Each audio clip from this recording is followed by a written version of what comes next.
Ben loved the woods. He loved the smell of pine needles and damp earth.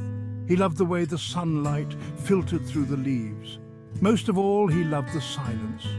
It was a peaceful silence, broken only by the chirping of birds and the rustling of small animals.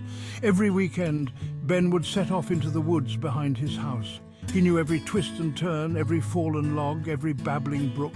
The woods were his escape, his adventure. One day, deep in the heart of the woods, Ben found something new. Ben was drawn to the tree. He wasn't sure why, but he felt strangely comforted by its smiling face.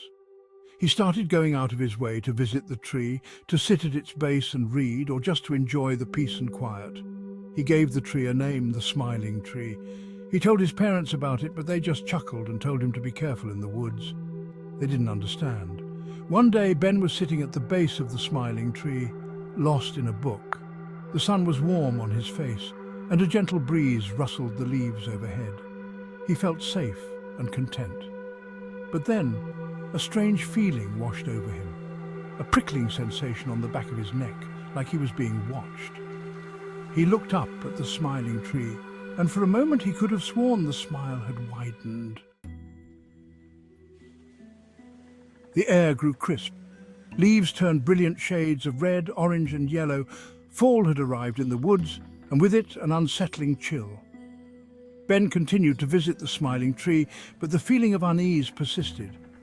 The smile seemed to have changed, become almost predatory. The shadows the tree cast were longer now, darker. One afternoon, as the sun began its descent, casting long, eerie shadows through the trees, Ben felt a pull towards the Smiling Tree. He couldn't explain it, but he felt compelled to go there. As he approached the tree, he noticed something he hadn't seen before. A small, dark hole had opened up at the base of the tree, right in the center of the smiling face. It looked like a gaping maw. Curiosity got the better of Ben. He knelt down and peered into the hole. It was dark inside, but he could just make out something at the bottom, a small white object. He reached in and pulled it out. It was a doll, a small porcelain doll with a cracked face and a single black button eye dangling by a thread. Its once bright dress was tattered and stained. The doll felt oddly cold in his hand, sending a shiver down his spine.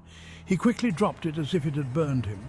As the doll hit the ground, he heard a sound that sent chills down his spine, a soft giggle echoing from the hole. Ben's heart pounded in his chest. He looked around frantically, but there was no one there. He was alone in the woods with the Smiling Tree and the creepy doll. Then he heard it again, a whisper, soft and low, coming from the hole. He couldn't make out the words, but the voice sent shivers down his spine. It was playful, yet menacing. He wanted to run, but his feet felt like they were rooted to the spot. He tried to call out, but no sound came out of his mouth. He was paralyzed with fear. The whispers grew louder, circling him, taunting him.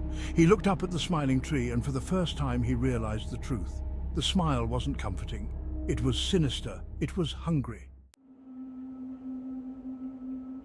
The ground beneath Ben's feet began to tremble. A low rumble echoed through the woods, as if the earth itself was groaning. The Smiling Tree loomed over him, its branches swaying menacingly, the sinister smile wider than ever. Cracks spread out from the hole at the base of the tree, spiderwebbing across the ground towards him. The whispers reached a fever pitch, a chorus of chilling laughter that seemed to come from everywhere and nowhere at once. He tried to scream, but no sound escaped his lips.